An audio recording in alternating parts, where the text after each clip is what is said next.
नमस्कार। HNN 24x7 में आपका स्वागत है और मैं आपके साथ प्रिया बिस्ट। बुलेटिन की शुरुआत करते हैं। उत्तराखंड शासन के मुख्य सचिव आनंद बर्धन चंपावत पहुंचे, जहां उन्होंने जिला सभागार जिले की सभी प्रमुख विकास योजनाओं, जनपदीय नवाचारों, मुख्यमंत्री घोषणाओं, केंद्र राज्य व्यय समेत जनपदीय श्रेष्ठ प्रथाओं की व्यापक समीक्षा की है। इस दौरान उन्होंने विभागवार कार्यों की प्रगति के बारे में विस्तृत जानकारी दी और अधिकारियों को योजना को समयबद्ध और गुणवत्तापूर्ण रूप से पूरा करने के निर्देश दिए।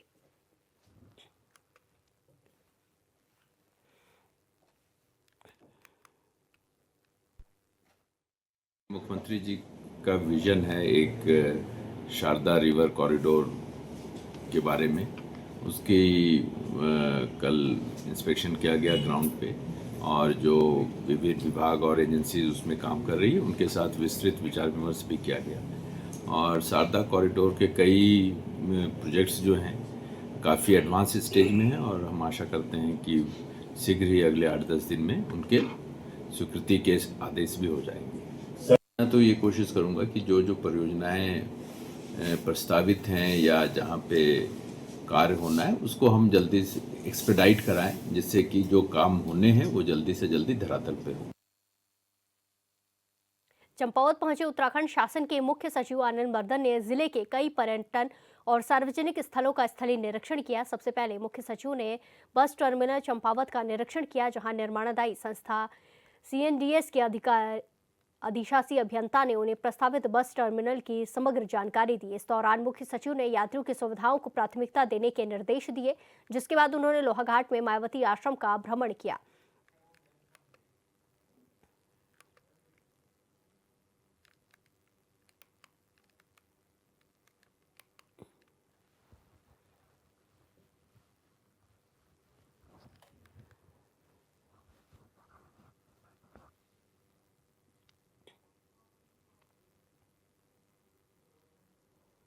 प्रदेश कांग्रेस आगामी चुनाव के लिए उत्सुक दिखाई दे रही है, जिस पर बीजेपी विधायक विनोद चमोली ने कहा कि अगर कांग्रेस आक्रामकता से चुनाव लड़ने की बात कहती है तो बीजेपी को कोई दिक्कत नहीं है। हर पार्टी अपनी स्ट्रेटेजी बनाती है। कांग्रेस की अपनी स्ट्रेटेजी है और बीजेपी की अपनी अलग है। कांग्रेस चुनाव की तैयारी करती है, लेकिन बीजेपी हर दिन चुनाव में होती है। ये तो आने वाला समय और चुनाव ही बताएगा कि क्या होता है।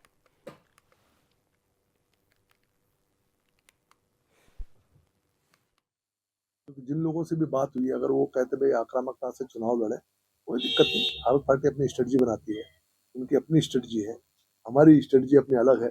वो आज चुनाव की तैयारी करते हैं, हम हर दिन चुनाव लड़ते हैं। भारतीय जनता पार्टी हर दिन चुनाव में होती है, तो दोनों का अपना एक स्ट्रेटजी है। उसके बाद आगे जैसे जैसे चुनाव बढ़ेगा तो देखा जाएगा कहाँ क्या होता है। हम लोग अपने हिसाब से चुनाव लड़ेंगे। बीजेपी विधायक विनोद चमोली ने आपदा प्रभावित क्षेत्रों में राहत कार्यों से जुड़े आंकड़ों पर स्पष्ट किया है कि ऐसी परिस्थितियों में अलग अलग सूत्रों से प्राप्त सूचनाओं को समेकित कर ही अंतिम रिपोर्ट तैयार की जाती है। उन्होंने कहा कि राहत कार्य में लगे कर्मियों, NDRF, सेना कैंप, व्यापारिक संगठनों और स्थानीय लोगों से मिलने वाली जानकारी के आधार पर मिसिंग, मृतक और प्रभावित लोगों का आंकड़ा तैयार किया जाता है।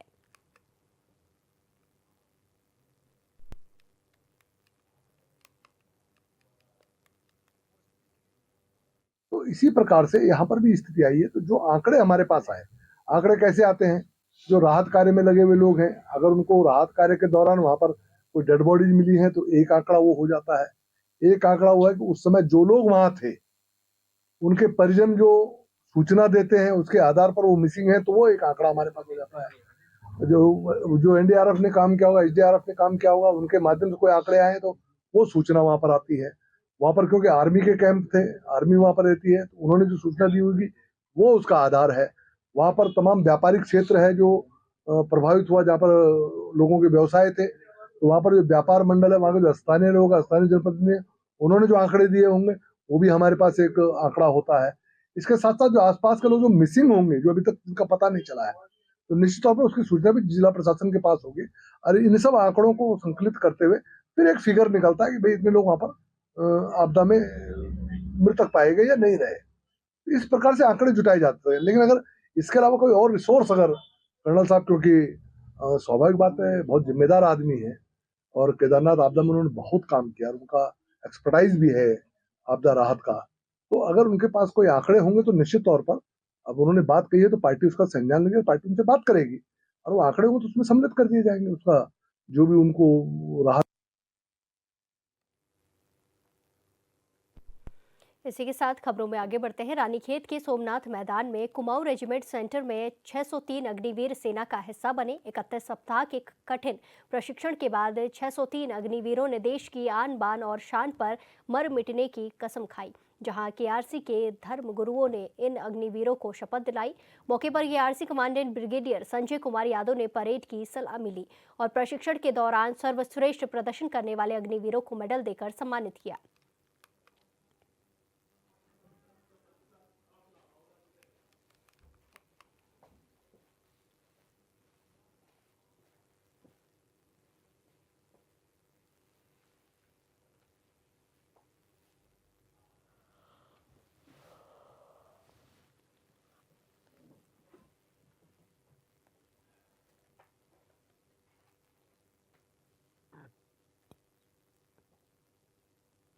भारतीय सेना की सबसे बड़ी और श्रेष्ठतम रेजिमेंटों में से कुमाऊं रेजिमेंट का जो है, आज उसमें करीब 603 अग्निवीर जो है वो उन्होंने शपथ ग्रहण ली है।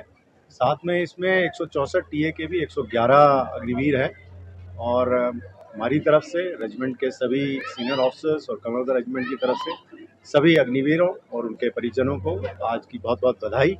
और हम आशा करते हैं कि भारतीय सेना और कुमाऊं रेजिमेंट का नाम आने वाले समय में वो रोशन करेगा। सीमांत जिले उत्तरकाशी की संस्कृति का प्रतीक पौराणिक धरोहर माघ मेले की तैयारी शुरू हो गई है। जिला पंचायत अध्यक्ष रमेश चौहान की अध्यक्षता में जिला पंचायत सभागार में हुई बैठक में जिला अध्यक्ष ने सभी संबंधित विभागों को समय पर तैयारी पूरी करने के निर्देश दिए। साथ ही उन्होंने इस बार इस मेले को और भी भव्य बनाने के लिए कई समितियों का गठन भी किया है। आपको बता दें कि सीमांत जिले उत्तरकाशी में मेला पौराणिक काल से चला आ रहा है।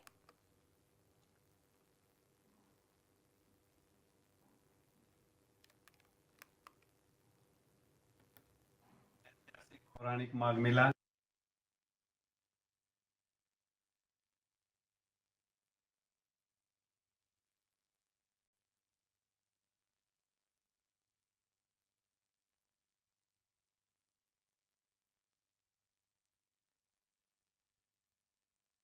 ऐतिहासिक पौराणिक माघ मेला जो प्रत्येक वर्ष 14 जनवरी से 21 जनवरी तक संपन्न होता है, उस मेले को लेकर के जिला पंचायत की प्रथम बैठक आज आहूत की गई, जिसमें तमाम अपेक्षित श्रेणी के अधिकारी, जनप्रतिनिधि और गणमान्य महानुभाव उपस्थित रहे। विभिन्न प्रकार की समितियों का गठन किया जा रहा है और हम प्रयास कर रहे हैं कि इस उत्तरकाशी के पौराणिक माघ मेले को वृहद रूप देते हुए इसकी दिव्यता और भव्यता को और बढ़ाते हुए जिला पंचायत अपनी भूमिका सुनिश्चित करेगा। इसी को लेकर के आज हमने बैठक की है और फिर एक बैठक दूसरी हम तुरंत 15 दिन के अंदर करेंगे, जिससे इस मेले को और दिव्य और भव्य बनाया जा सके। इस बार कुछ नया देखने को मिलेगा। प्रयास कर रहे हैं, सब लोगों का सुझाव ले रहे हैं, जो कुछ करणीय होगा उसको करेंगे।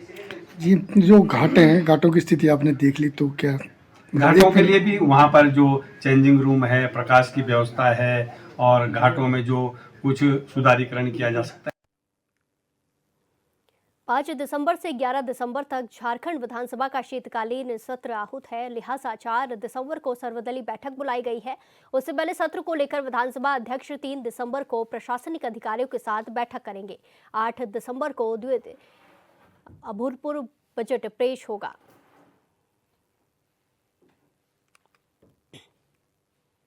मानसून सत्र 5 दिसंबर से 11 दिसंबर तक होने वाला है और जिसकी तैयारी भी शुरू हो गई है। इसे लेकर जो है विधानसभा अध्यक्ष रविंद्रनाथ महतो 4 तारीख को सर्वदलीय बैठक बुलाएंगे। इस बैठक में जो सभी दलों के जो नेता हैं वो इस बैठक में मौजूद रहेंगे और किस तरह विधानसभा को सुचारू रूप से चलाया जाए, इन तमाम मुद्दों को लेकर और शांतिपूर्वक चलाया जाए, ताकि जो जनहित से जुड़े मुद्दे हैं वो विधानसभा की पटल पर आए। इस मुद्दे को लेकर सर्वदलीय बैठक बुलाई गई है। इस पर रविंद्रनाथ महतो और सर्वदलीय सभी दल के जो नेता हैं वो इस पर चर्चा चर्चा करेंगे, बातें होंगी। और वहीं जो इस कार्य अवधि है, यानी कि 5 दिनों का जो शीतकालीन सत्र चलेगा, इसमें कार्य अवधि 5 दिनों का होगा। इस 5 दिनों को लेकर जो विपक्ष है, वो विपक्ष इस पर सवाल खड़ा कर रही है कि काफ़ी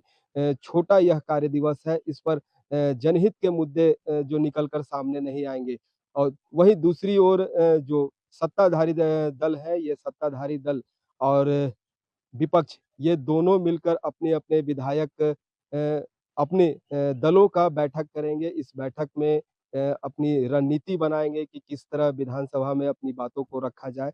और वहीं जो विपक्ष की अगर बात करें तो विपक्ष पूरी तरह से जो इस सत्र में है घेरने की बात करेंगे, सत्ताधारी पार्टी को घेरने की बात कर रहे हैं। रणनीति इस पर तैयार किया जा रहा है और तो इसे लेकर जो सत्ताधारी दल है वो 4 दिसंबर को अपनी विधायक दल की बैठक करेंगे। और वहीं विपक्ष की अगर बात करें तो विपक्ष में भाजपा जो है, भाजपा 7 दिसंबर को इसे अपनी विधायक दल की बैठक बुलाई है। इसमें वो अपनी कार्यों को लेकर और विधानसभा को चलाने को लेकर और विधानसभा में जिस तरह सत्ताधारी दल है, सत्ताधारी में कई अभी जो मुद्दे हैं, लॉ एंड ऑर्डर पर लेकर और जिस तरह विकास के मुद्दे को लेकर, इस तमाम मुद्दे को लेकर यहाँ घेरने की बात चल रही है और इस पर सवाल खड़ा करेगा। वहीं जो विधायक हैं, वो विधायक अपने-अपने क्षेत्र से जुड़े हुए जनता की मुद्दों को लेकर अपनी जो क्वेश्चन है, जो सवाल है, वो तैयार कर रहे हैं ताकि विधानसभा में इसे रखा जाए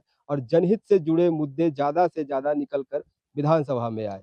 अब जिस तरह सत्र स्टार्ट होगा, सत्र शुरू होगा, सत्र में अब देखने वाली बात होगी कि जनता से जो जुड़े हुए मुद्दे हैं, वो मुद्दे निकल कर कितना सामने आता है। रांची से एचएनएन के लिए अपने सहयोगी अक्षय कुमार के साथ जयंत कुमार। रांची में फेमा और मनी लॉन्ड्रिंग के मामले में ईडी ने बड़ी कार्रवाई करते हुए चार्टर्ड अकाउंटेंट नरेश केजरीवाल के ठिकानों पर छापेमारी की है। रांची समेत मुंबई, सूरत में भी 15 ठिकानों पर छापेमार कार्रवाई की गई। विदेशों में अवैध रूप से धन निवेश और नियमों के उल्लंघन के इस मामले को लेकर दस्तावेजों की जांच की गई।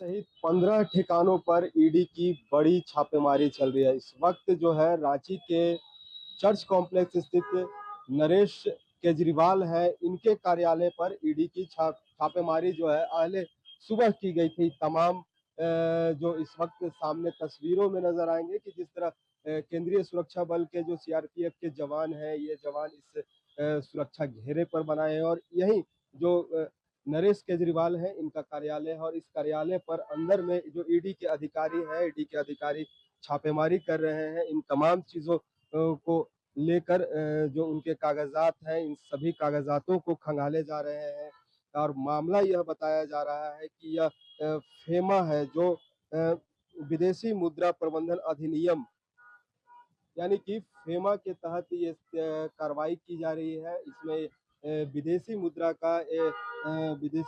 का जो इन्वेस्टमेंट है, इससे जुड़ा हुआ यह मामला बताया जा रहा है और इसी से जुड़े हुए जो केजरीवाल हैं, इनके केजरीवाल से सगे संबंधी या इनके सहयोगी हैं, इनके जुड़े हुए जो 15 अलग-अलग ठिकाने हैं, इन 15 अलग-अलग ठिकानों में ईडी की एक साथ रेड पड़ी है और यह मुंबई और सूरत जैसे इलाकों में भी बताया जा रहा है। रांची ही नहीं, मुंबई और सूरत में भी ईडी की कार्रवाई की गई है और सुबह-सुबह यह ईडी की बड़ी कार्रवाई है।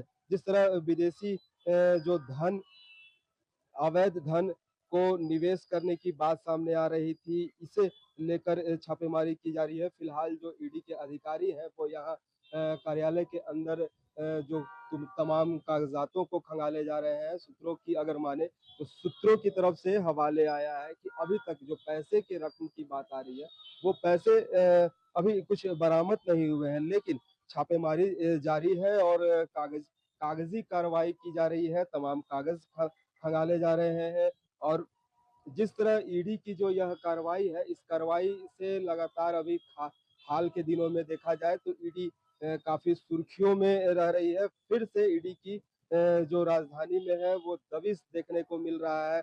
इस तरह कहें तो बड़ी यह कार्रवाई है। अब निगाहें लोगों की यहाँ टिकी हुई है। आम लोग यह उत्सुकता है कि आखिर ईडी की कार्रवाई में क्या कुछ सामने निकल के आता है, लेकिन इसके लिए थोड़ा अभी करना होगा इंतजार। ईडी के अधिकारी की तरफ से अभी तक कोई जो आधिकारिक पुष्टि है, आधिकारिक जानकारी नहीं आई है कि क्या कुछ अंदर में बरामद हुए हैं, कितने रकम आए हैं, ये कुछ जानकारी है। लेकिन शाम होते होते पूरे मामले में खुलासा आ जाएगी कि आखिर क्या कुछ सामने बरामद हुआ है, क्या निकल कर आया है। इसके लिए थोड़ा इंतजार करना होगा।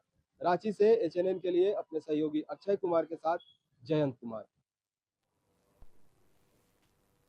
झारखंड में सुपरस्टार दिनेश लाल यादव यानी कि निरहुआ की फिल्म बनने जा रही है, जिसका नाम मुर्गा ट्रॉफी होगा। फिल्म की शूटिंग ज्यादातर झारखंड में की जाएगी और झारखंड के लोगों को भी इस फिल्म में किरदार निभाने का मौका मिलेगा। आपको बता दें कि ये फिल्म झारखंड के एक बच्चे के इर्द गिर्द घूमती है। मुर्गा ट्रॉफी के खास जो कलाकार हैं हमारे साथ निरहुआ जी हैं और इनसे जानेंगे कि दादा सर आप इस फिल्म में क्या खास देखकर। सबसे खास बात तो यही है, जब भी कोई फिल्म झारखंड में बनती है और मुझे अवसर मिलता है कि आप काम इसमें कीजिए तो मैं जरूर करता हूं, क्योंकि झारखंड आके मुझे बहुत अच्छा लगता है। यहाँ जो भी मैं फिल्म करता हूँ, यहाँ लोकेशन इतना प्यारा है, यहाँ लोग इतने अच्छे हैं, इतना प्यार मिलता है। तो एक बार फिर से अवसर मिला है तो हम लोग आए हैं और बहुत अच्छा लग रहा है। यहाँ झारखंड की प्रकृति आपको शुरू से भा रही है। बिल्कुल, और मैं सच में दुनिया के किसी कोने में मैं शूटिंग करने जाता हूँ और वापस जब झारखंड में आता हूँ तो मैं यही बात कहता हूँ, बार बार कहता हूँ कि दुनिया के किसी भी लोकेशन से आप कंपेयर कर लेंगे तो हमारे झारखंड में बेहतर लोकेशन है। इतना सुंदरता है यहाँ कि हमको कहीं जाने की आवश्यकता नहीं, हम अच्छी से अच्छी फिल्म यहाँ बना सकते हैं। तो जब भी हमें अवसर मिलता है हम जरूर आते हैं। अगर इस फिल्म के बारे में पूछे तो क्या खासियत इस फिल्म में देखे आपकी इसमें आने के लिए है? देखिए, जैसा कि इस फिल्म का नाम है मुर्गा ट्रॉफी, तो आप समझ सकते हैं कि टाइटल से ही समझ में आता है कि यहाँ की एक ऐसी प्रतियोगिता झारखंड की जो बहुत मशहूर है, उसके ऊपर ही फिल्म है। और फिल्म के साथ में एक अच्छा मैसेज है। शशि वर्मा जी जो बहुत अच्छे निर्देशक हैं, वो इस फिल्म के माध्यम से समाज में एक अच्छी जो है सीख लेके आ रहे हैं। तो मुझे लगता है कि लोगों को बहुत आनंद आएगा ये फिल्म देख के। बहुत बहुत धन्यवाद। ये थे निरहुआ जी जिन्होंने फिल्म से लेकर तमाम जो जानकारियां हमारे साथ साझा की। अब फिल्म जो है वो मार्च में रिलीज होने वाली है और इस मार्च के बाद जब मेन प्लेटफॉर्म पर यह फिल्म आएगी, पर्दे पर फिल्म आएगी, तभी कह सकते हैं कि फिल्म में। गिरिडीह जमुआ थाना क्षेत्र के काजिमगाह गांव में उस वक्त हड़कंप मच गया जब ग्रामीणों ने बच्चा चोरी के संदेह में एक व्यक्ति को पकड़ लिया। बताया गया कि युवक गांव के एक छोटे बच्चे को बहला फुसलाकर अपने साथ कहीं ले जाने की कोशिश कर रहा था। बच्चा कुछ दूरी तक उसके साथ चला गया, तभी ग्रामीणों को उसकी हरकत पर शक हुआ। ग्रामीणों ने युवक को रोककर पूछताछ की, लेकिन उसके जवाबों में विरोधाभास मिलने पर उसने भागने की कोशिश की। ग्रामीणों ने पीछा कर उसे पकड़ लिया और बिजली के खंभे से बांधकर जमकर पिटाई कर दी। घटना की जानकारी मिलते ही पूरे गांव में अफरा तफरी मच गई और भारी भीड़ मौके पर जमा हो गई।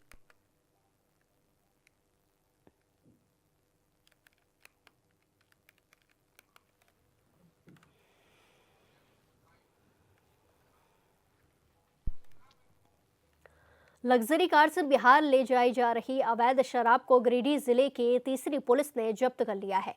साथ ही चालक को भी मौके से गिरफ्तार किया गया है। मिली जानकारी के अनुसार कार में बंगाली कंपनी की शराब लोड कर तीसरी होते हुए लोकाए थान सिंह ढी के बाद बिहार ले जाया जा रहा था। इसी दौरान तीसरी थाने क्षेत्र के बमरसिया चंदोरी रोड पर कार ने एक ऑटो को टक्कर मार दी, जिसके बाद लोगों की भीड़ लग गई और कार में शराब होने के शक पर उसकी तलाशी ली गई। लोगों ने मामले की जानकारी पुलिस को दी है।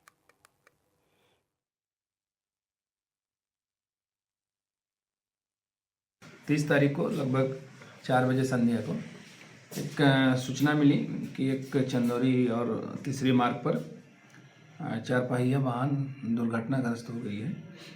मैंने किसी को धक्का मारकर भागने का प्रयास में सूचना प्राप्त हुआ तो उसमें तुरंत कार्रवाई करते हुए यहाँ का भी प्रभारी नंजीरा हैं अपने टीम के साथ उसका सत्यापन करने के लिए वो जो गाड़ी 4 पहिया वाहन है एक्सीडेंट की घटना को तहकीकात करने के लिए जब गए तो पाए कि ये 4 पहिया वाहन में ये जो आपका officers choice elite whisky 180 ml का 274 पीस पाउच और माउंटेन ओक के सुपरियर साइट्रस रम 180 ml का 10 पीस ये भी पाउच है। ये जो है सो इसका जो अभी इसका ब्रांड है उसमें लिखा हुआ है sale for West Bengal, only sale for West Bengal. और ये चूँकि इसका कोई पेपर वगैरह नहीं है। गिरिडीह के ताराटांड थाना क्षेत्र के भुटभरिया में सोमवार देर शाम एक दर्दनाक सड़क हादसे में 52 वर्षीय विकास बोस की मौत हो गई। मृतक बेलपहरी निवासी थे और बाल मुकुंद फैक्ट्री में कार्य करते थे। जानकारी के अनुसार विकास बोस सोमवार की शाम रोज की तरह बाल मुकुंद फैक्ट्री से अपने घर लौट रहे थे। इसी दौरान बुटबरिया के पास सड़क किनारे खड़े एक वाहन से उनकी बाइक जोरदार तरीके से टकरा गई। हादसा इतना भीषण था कि वो सड़क पर गिरकर गंभीर रूप से घायल हो गए। स्थानीय लोग तुरंत मौके पर पहुंचे और घटना की जानकारी पुलिस को दे दी।